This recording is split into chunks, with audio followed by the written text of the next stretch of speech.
अच्छा सुनो, ई छियै संजीव जी छियै, हिनका बारे में एगो चीज हमरा बताओ।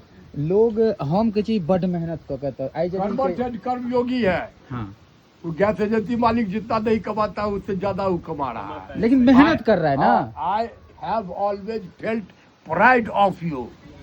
Oh my, right right right.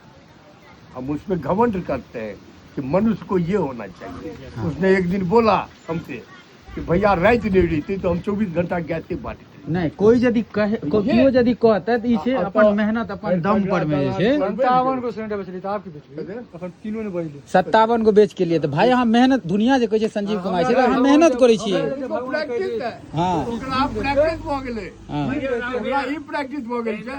हम एक से दिन एकरा कहलिए बरखा होइत छै, हेलो संजीव हां हेलमेट नहीं लगबै छी, क्या दिन कहलिए जूता हमरा ले भगवान जे दिन रहते रात नहीं रहते, राजा बना देबे एजेंसी वाला के। ई शरीर